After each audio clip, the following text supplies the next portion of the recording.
Unit 10. Maintenance and construction. Learning objectives. When you have completed this unit, you will be able to accomplish the following.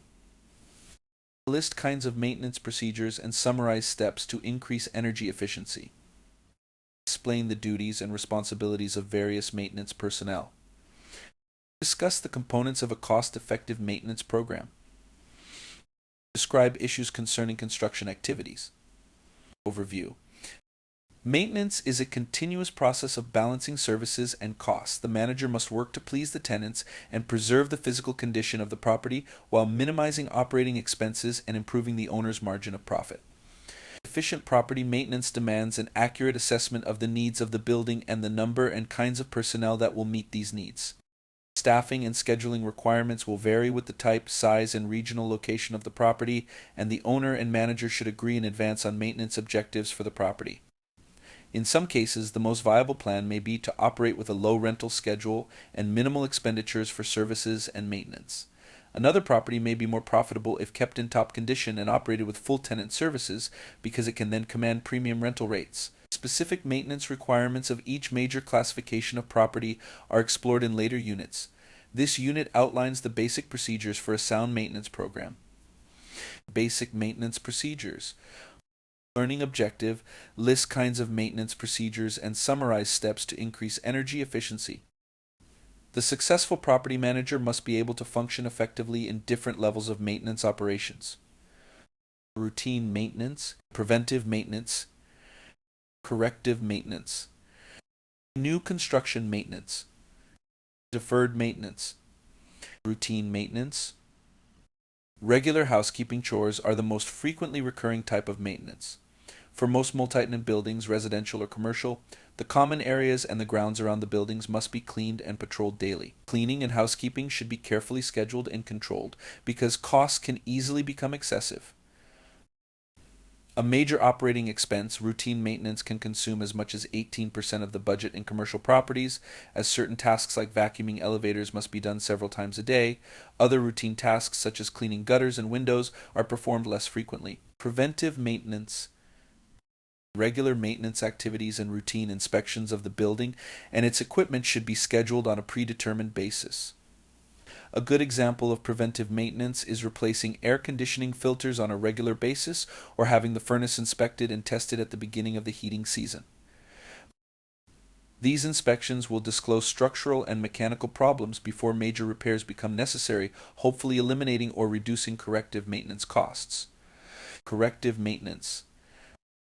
When something breaks, it must be fixed. Corrective maintenance involves the actual repairs that keep the building's equipment, utilities, and amenities functioning as contracted for by the tenants. Repairing a boiler, fixing a leaky faucet, and replacing a broken air conditioning unit are examples of corrective maintenance. The importance of corrective maintenance cannot be overly emphasized. Improperly handled or worse, ignored maintenance can quickly alienate tenants, causing them to leave. Delaying or ignoring needed repairs may also not only harm the reputation of the owner and the manager, but also add more to the cost when repairs are finally performed. New construction maintenance. New construction maintenance is often performed at the request and expense of the tenant. It is a category of maintenance closely tied to leasing and tenant relations. Cosmetic maintenance is designed to increase the marketability of the property. This may be as elementary as new wallpaper, light fixtures, and carpeting. If the new construction is extensive, it may be referred to as upgrading, which might include new entryways, the addition of a swimming pool, or converting storage space to a conference room. The preparation of a new building shell to accommodate a new tenant is termed build-out. Similarly, renovation of a previously occupied space may be termed make-ready. When the landlord redecorates or rehabilitates a space for a tenant as a condition of lease renewal, the space is refurbished, deferred maintenance. Although not strictly a type of maintenance, deferred maintenance is a stock term in the property management business and results when obvious repairs are postponed and are not made when needed. The building begins to lose value. This type of depreciation normally is curable by making the necessary repairs and improvements. It is sometimes called curable physical depreciation or curable obsolescence. Managing energy efficiency. Managing energy costs is increasingly important in both residential and commercial properties. With effective planning and management, a property manager can demonstrate professional ability and achieve dramatic savings. Modern design and construction often include both green and sustainable features. Green features are those that make use of recycling, have a low environmental impact, and are healthy alternatives to traditional building practices. Some buildings are close to sustainability, that is, they produce some or all of the energy used by the building and its occupants. The manager should begin by meeting with maintenance personnel to solicit their recommendations. Conservation measures. High-performance buildings, as they are sometimes called, strive to conserve energy by reducing demand. Energy management experts agree that some of the greatest savings can be achieved by simple measures that cost either little or nothing. Others involve extensive programs of replacing or upgrading HVAC equipment called retrofitting that often is controlled and monitored by a computer. Managers and owners can reduce electrical demand by replacing older appliances that consume the most electricity, using compact fluorescent lamp CFL or light-emitting diode LED light bulbs, installing programmable thermostats, and white roofs that reflect heat back into the atmosphere. They can reduce water demand by installing efficient plumbing fixtures including hands-free water faucets, high-performance toilets, and waterless urinals. Other improvements may include installing better or more insulation and storm windows. Timers or photocells are inexpensive and easy to install and can affect real savings. Before redesigning or adding new controls to existing equipment, present HVAC equipment should be brought up to top operating condition and kept in that condition with proper preventive maintenance. The ultimate in energy management is to take heat-producing articles in a building, such as electric lights, motors, and copy machines, and channel this wasted heat into areas where it can be utilized. Instituting an energy management plan. Whether conservation measures involve simple manual methods or complicated computerized controls, the basic steps in instituting an energy management plan or system are the same. Convert consumption costs into unit costs for each type of energy used. This may be watts of electricity, cubic feet of natural gas, gallons of fuel oil, or other measures. Converting to British thermal units, BTUs, can provide a common basis, allowing the manager to compare past and present consumption without the distortion caused by fluctuating energy rates. Lighting, heating, refrigeration should be calculated separately. Select areas where savings appear possible. List various methods of effecting savings and determine the cost of each, gaining the owner's approval. When presenting an energy management plan to an owner for adoption, the property manager must explain the recommendations in terms of dollars and cents. In order to translate watts of electricity into dollars, the yearly cost of 1 watt of electricity must be obtained. The cost of each part of the plan must be calculated and the payback period established.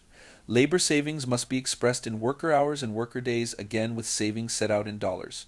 Graphs and pie charts help make recommendations easy to explain and understand.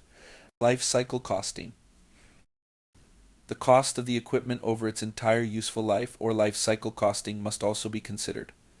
Life cycle costing simply means that both the initial and the operating costs of equipment over its expected life must be measured to compare the total cost of one type of equipment with that of another.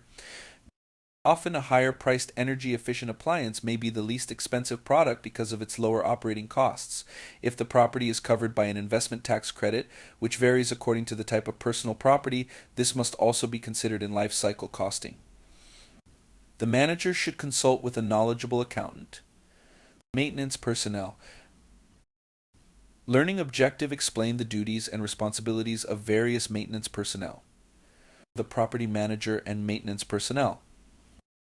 As the property management field grows more sophisticated and building equipment becomes more complicated, managers who perform all 4 maintenance functions have become the exception rather than the rule. A property manager need not be a combination decorator, painter, roofer, and plumber, but the property manager should understand the rudiments of all mechanical and electrical systems well enough to make intelligent decisions about their care and operation. The manager must also be conversant with the economics, staffing, and scheduling involved in the smooth performance of maintenance tasks. The people who execute the work may be either building employees or outside personnel engaged on a contract basis. Depending on the size of the property, the amount of services required will determine whether to hire on-site maintenance staff or contract out each request for service. After determining the work to be done, and the time and expense involved, the property manager will make the decision on which is most cost-effective for the owner. Resident managers. Most residential properties of 16 units or more have a manager or an owner's representative on the premises at all times. These resident managers, who may be called superintendents or on-site managers, generally coordinate all maintenance operations for the building. Sometimes they may also be required to perform routine maintenance and simple corrective maintenance, such as replacing gaskets in a leaking faucet.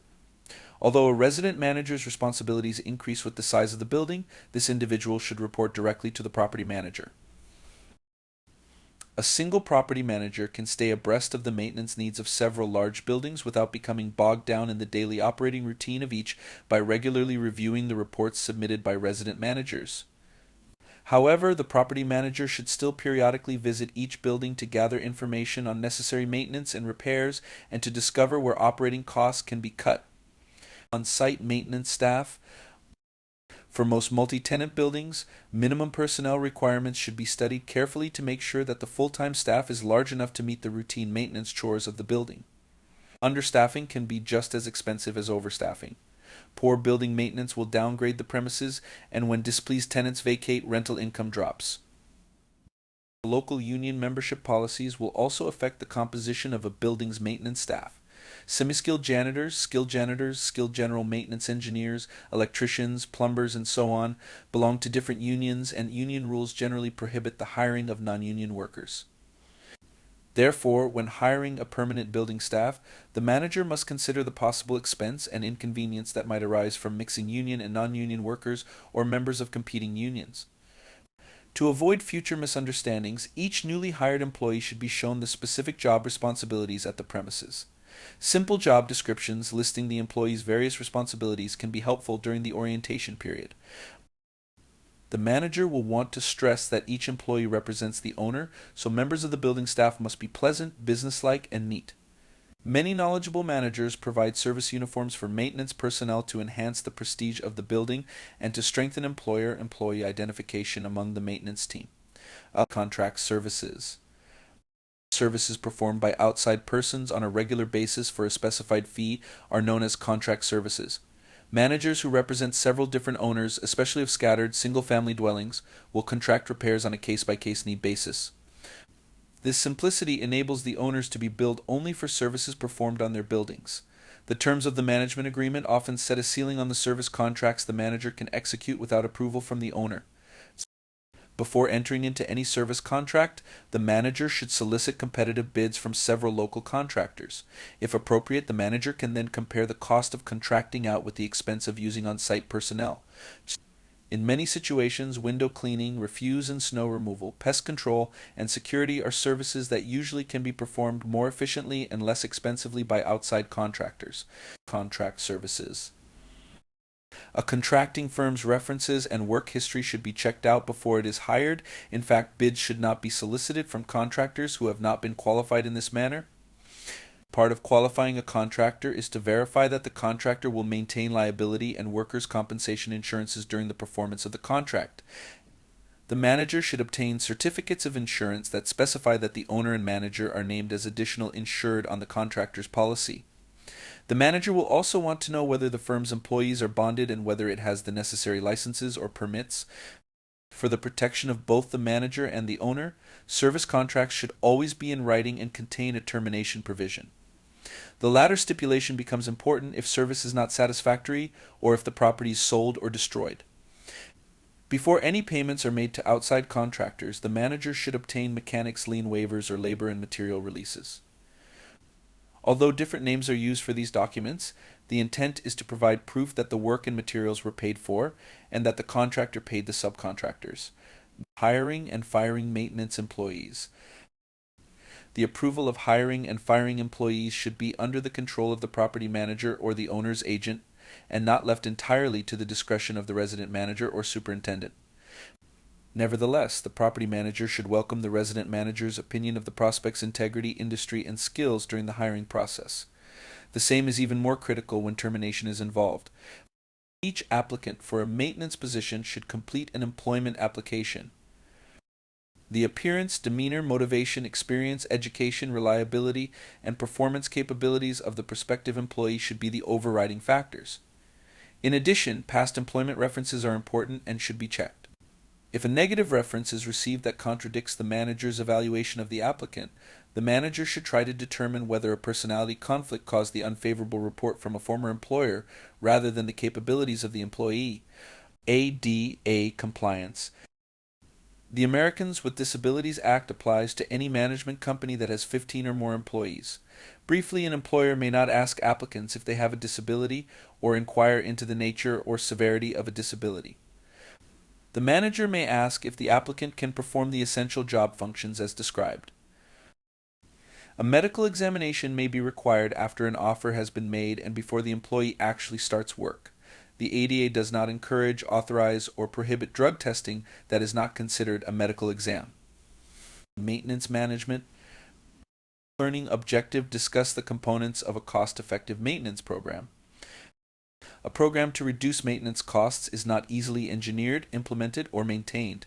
It requires the cooperation of all persons involved in the management of the property, from the resident manager or superintendent to the maintenance crew. On average, maintenance costs consume about 20% of the gross rental income for apartment buildings and more than 26% of the gross operating income for office properties. In the last decade, costs for supplies, wages, contracted services, alterations, repairs, and other maintenance costs have risen steadily. There is a definite need for both long-range and short-range planning techniques to control rising maintenance costs. Emergency planning should be included in any maintenance plan because unanticipated emergencies are more costly if not responded to in an orderly, pre-planned fashion. Maintenance management. The maintenance program should include plans for the following. Preventive maintenance is routine inspections. Handling maintenance requests. Control plans. The choice of the right software can really assist not only planning but also cost-effective implementation. Preventive maintenance. Preventive maintenance has become a highly developed set of procedures. At its best, it involves carefully scheduled maintenance activities and prepared inspection forms that list the important physical elements and systems of the property. Key policy. The purpose of preventive maintenance is twofold: to cut down on repair and replacement costs and to avoid interruptions in service to the tenants. Preventive maintenance programs should be implemented in all properties, whether residential or commercial. Small or large properties may range from the efforts of a part-time maintenance worker to a full-time employee utilizing a sophisticated computerized program and headed by a full-time employee. Software programs are particularly effective in designing a preventive maintenance program. Once the pertinent data is entered, reports can be generated on a regular basis to enable the manager to schedule repairs and to track their completion. There are 5 basic steps in designing a preventive maintenance program to fit the needs of a particular building. Prepare an inventory of equipment and building. Determine necessary maintenance tasks. Calculate the cost. Schedule the tasks. Keep records. Inventory. Make a complete inventory of all equipment that may have to be maintained. Each item should be listed and described, including its manufacturer, operating procedures, location in the building, date and place of purchase, and existing warranties. The inventory should indicate where to obtain parts and service, and when each item needs to be lubricated, cleaned, or overhauled. Physical elements such as walls and supports should be listed by location and described. The manager can then decide what equipment and physical structures should be included in the preventive maintenance program. Determine necessary maintenance tasks. The manager and the maintenance superintendent must decide what type of inspections and preventive maintenance tasks should be performed and how frequently. Structural items such as walls and roofs should be scheduled for inspection, painting, and patching. Equipment such as elevators, air conditioning, heating plants, pumps, and motors also should be regularly inspected and serviced. Spare parts should be kept on hand to replace broken or worn machine parts. The exterior and interior of the building should be checked periodically. Some areas need to be checked daily, whereas others can be examined less frequently. Calculate costs. Once the tasks have been determined, the manager must then calculate how much time, labor, and money the preventive maintenance program will require. The final figures must be realistic in terms of both the budget and the amount of work involved. Schedule tasks. Because these tasks vary in frequency, weekly, bi-monthly, or seasonally, a full year schedule is easily determined in many software programs. Once scheduled, the manager can easily issue work orders and verify work completion. While all the areas must be checked on a regular basis, time must be set aside to complete unplanned emergency work. Keep records. A complete set of such records will ensure systematic preventive maintenance, minimize interruptions in tenant services, and save the owner money. The resident manager or building superintendent should submit daily and weekly inspection reports to the property manager that are also entered into the maintenance history reports. The manager must follow through on the program by keeping and regularly reviewing records on the results of preventive maintenance inspections and tasks for each piece of equipment. These reports eventually will show whether certain checks and activities can be performed less frequently, thereby saving labor and money, or whether certain items should be inspected more often. They also verify that maintenance personnel are actually performing these tasks and demonstrate the cost effectiveness of the preventive maintenance program.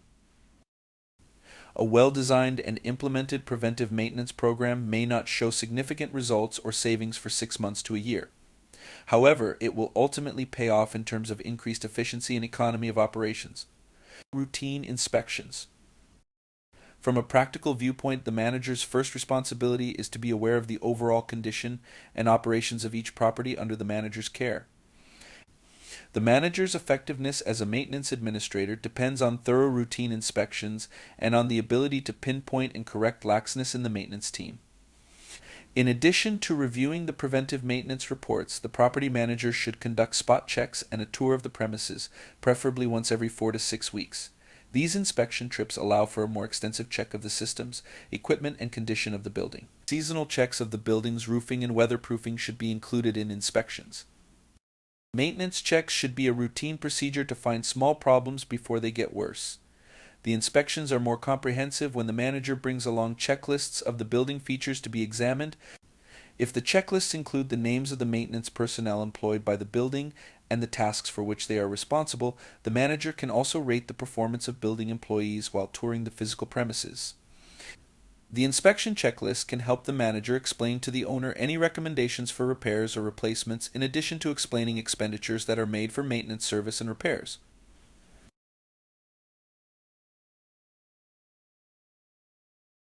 Maintenance requests.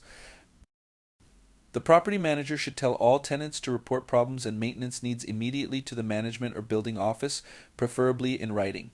Making a 3-part request form available to tenants will facilitate responses. Tenants should be personally thanked by the manager for passing on information about needed repairs in their rented space or public areas, even if the manager was already aware of the condition. Building employees should be alert to maintenance needs of the property and know how to report such problems. Control plans. Control techniques ensure an ongoing, cost-efficient maintenance program. Cost reduction opportunities should be identified and ranked according to their ability to generate savings.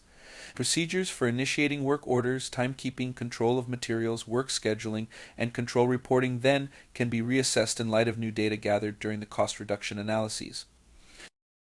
The specific work executed by on-site or contracted maintenance personnel must be determined and planned by a maintenance administration staff. This administrative arm, which may consist of only the property manager and the resident manager or of several highly trained employees, also should be responsible for budgeting, material control, and management reports.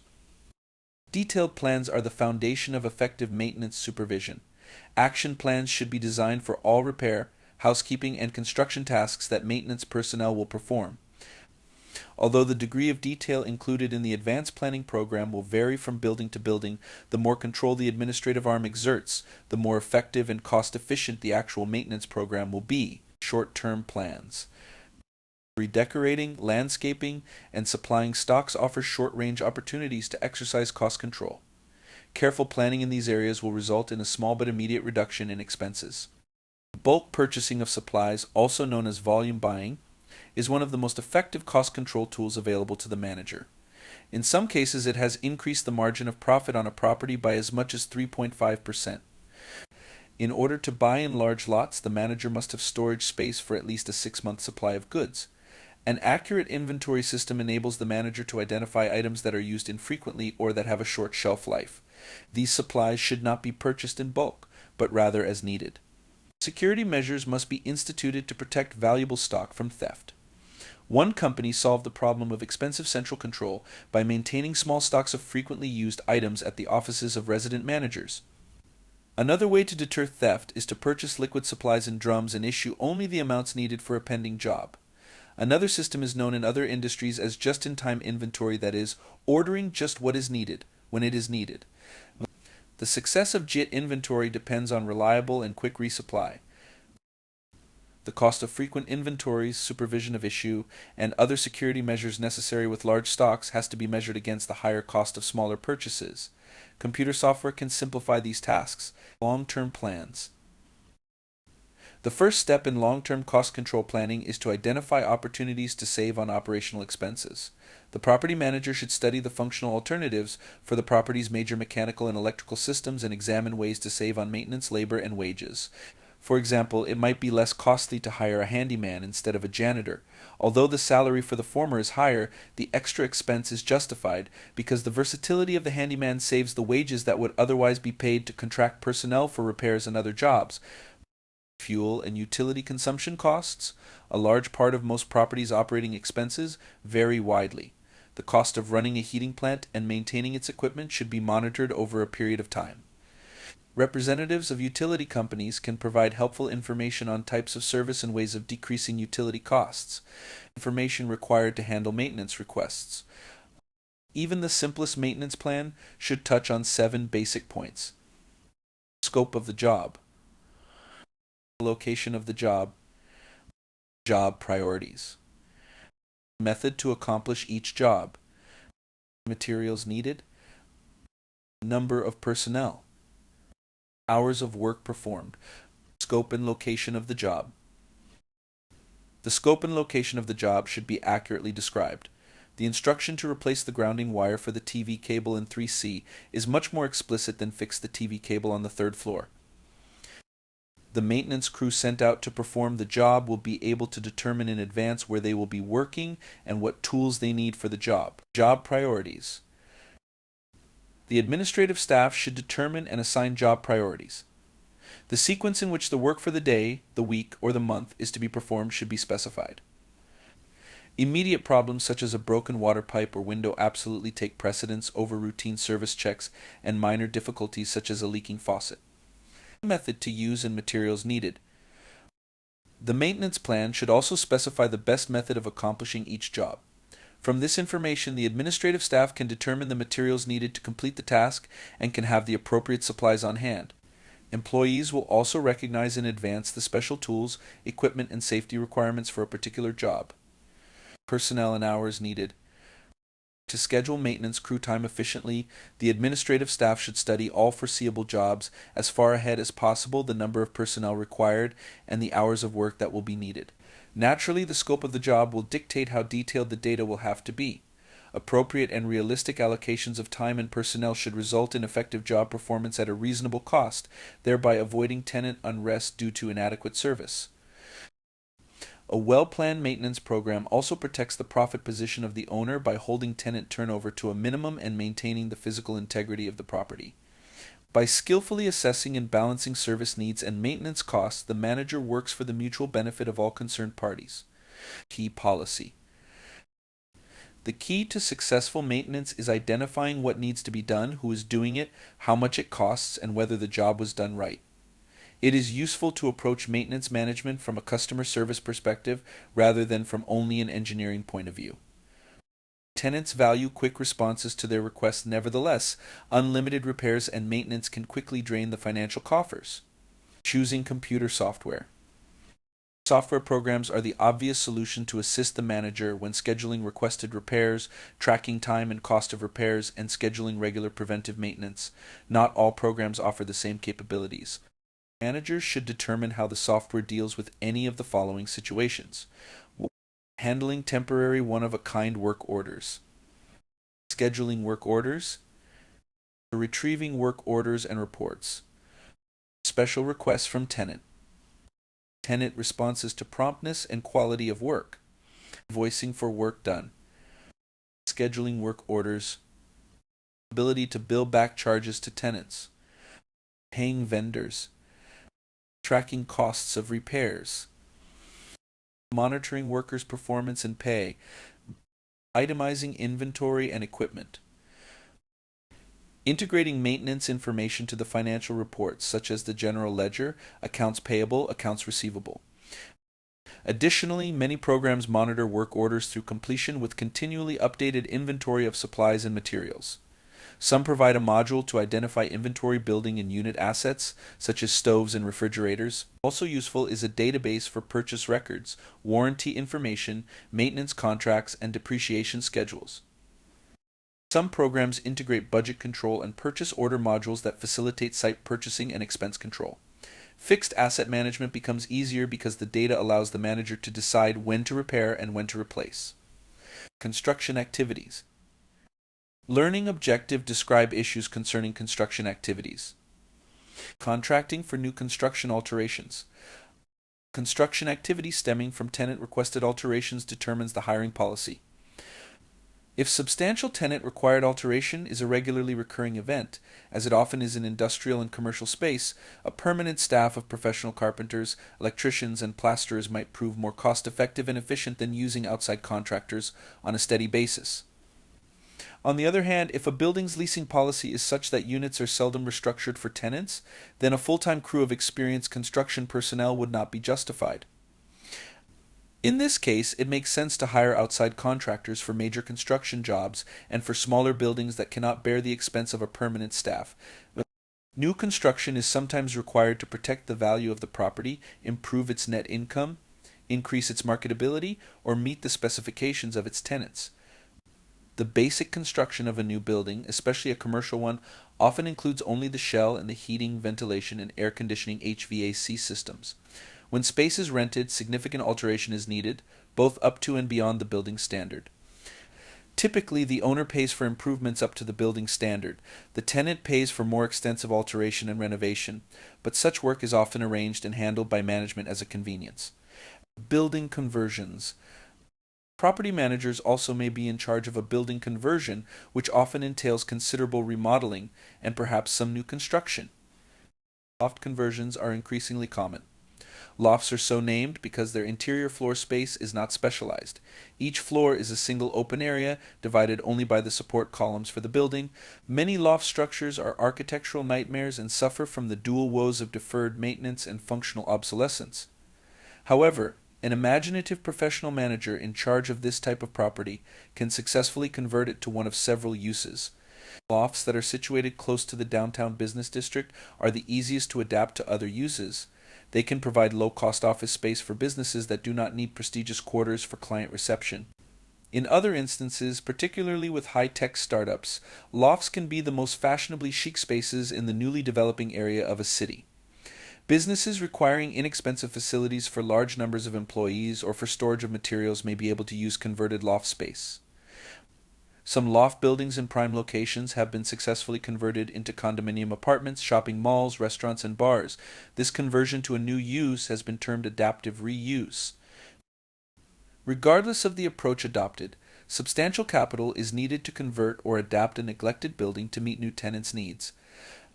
It is difficult for tenants to visualize how the space will look after renovation, so alteration may have to be completed before tenants are solicited and the space is shown. General contracting. The first task is to decide if the manager will hire a prime or general contractor who will then sublet the work out to various skilled trades and will supervise the project. When a prime contractor is used, only one set of plans and specifications is needed. Most large alteration and construction jobs are supervised by a prime contractor. Alternatively, the manager can act as the general contractor and assign the work directly to the necessary architects, engineers, carpenters, plumbers, and suppliers. A manager who performs this function can save money for the owner if the manager has the time, skill, and construction knowledge to supervise and settle differences among the various trades. A manager who acts as the prime contractor must develop and supply separate plans and specifications for each class of work, as well as schedule and coordinate each job. Once the decision has been made whether to hire a general contractor or to contract with the various skilled trades separately, the manager must determine how to obtain the actual contracts. There are two types of contracts for construction: competitive bids and negotiated contracts. Competitive bids. Competitive bids may be obtained from general contractors for all or part of the job or directly from representatives of skilled trades and suppliers. References should be requested in advance of allowing a contractor to bid, and then verified if possible. The manager should see completed jobs. When comparing bids, the manager must ascertain that the bids are for comparable amounts and types of work. Taking all things into consideration, it is important to remember that sometimes neither the lowest bid nor the highest bid is the best bid. Negotiated contracts. Managers who let many large construction projects often opt for another alternative, negotiated contracts. In this situation, the manager first chooses one general contractor or one reputable contractor in each field: plumbing, electrical, HVAC. These contractors then submit a joint proposal estimating the total cost of the project. Even if a single general contractor is involved, the estimate should be the end result of collaboration between the plumbing contractor, electrician, hardware supplier, and other tradespeople. The manager and the owner can accept this single bid and sign a contract, or reject it and take further bids. Because contractors in a negotiated bid situation know that they have the manager's commitment to use their services, if the price is acceptable, they often will do their best to shave costs. Thus, everyone, property manager, owner, and contractor, may benefit from negotiated contracts. Fast-track construction. One development in the area of negotiated contracts is fast-track construction. Under this arrangement, the contractor begins work before final plans are completed. Obviously, such a procedure is feasible only when both the owner and the contractor trust each other and have a great deal of experience in construction. Fee choices. Although most construction contracts are negotiated on a fixed fee or flat fee bid basis, a trusted contractor might ask to be paid on a cost-plus basis. In this case, the contractor will furnish a preliminary estimate on the proposed job and will be paid the actual cost of the work plus a percentage for profit, usually around 15%. This method of payment is advisable only when dealing with established contractors. Various innovations have been introduced to cost-plus contracting, both to protect the owner and to provide incentives to the contractor. An owner will want to set a maximum not-to-exceed figure. The contractor will want to participate in savings effected through contracting skill and purchasing. An acceptable middle ground is for the owner and contractor to split any savings below the maximum figure. Payment timetables. Contracts for alterations, remodeling, and other construction should be scrutinized by the manager. The agreement should specify exactly when the contractors are to be paid. It is customary to pay about 40% of the costs when the job is half done, but at least 10% should be held back for a month after the work is completed in case additional service is necessary. It is important to obtain some kind of written verification that the subcontractors have indeed been paid. The contract should include a penalty for late completion of the work and might include a bonus for early completion. The manager must remember that there is no substitute for personal inspection of the work in progress. On certain projects, the manager may want to engage an architect or engineer to review the contracts and inspect the work as it progresses. Performance bonds. A performance bond is a guarantee from an independent bonding company that the work will be completed despite any financial or other problems the contractor may experience. Many owners insist on performance bonds when assigning construction contracts, particularly when a substantial amount of money is involved. Should the contractor fail to complete the work, the bonding company will arrange for others to finish the job. Forms incorporating bond clauses are available from the American Institute of Architects. Key policy. The nature and size of the project, as well as the contractor's reputation, experience, and financial standing help the owner determine whether to demand a performance bond. Small contractors may be unable to secure performance bonds because of limited financial resources, in which case the owner or property manager will have to make a business judgment as to whether to proceed without a bond. Complying with the Americans with Disabilities Act. The Americans with Disabilities Act, ADA, which became effective in January 1992, requires any business or other facility open to the public to be accessible to those with a disability. This means that not only must physical barriers be removed whenever practical, but that policies and standards must be changed to make businesses more accessible. In most cases, the ADA does not apply to residential housing. Working within the ADA parameters may come up any time that new construction is contemplated or when modifications are made. No one expects the property manager to be an expert, but the manager should be able to consult with an attorney or architect who specializes in this area. A property manager must be acutely aware of the necessity for strict compliance with the law and must be able to recognize when there may be problems with compliance. It is helpful if the manager has a good working relationship with the local municipalities to make sure they are in compliance with local ordinances as well. Case study. The maintenance manager. Wilbur Blake manages a 5-story office building. Blake has instituted a regular maintenance program that works very well in keeping the building in good condition. However, the maintenance program is quite expensive, and the owner of the building has been complaining about the costs. What steps can Blake take to reduce maintenance costs? What are some of the elements of the building Blake should check for compliance with the ADA?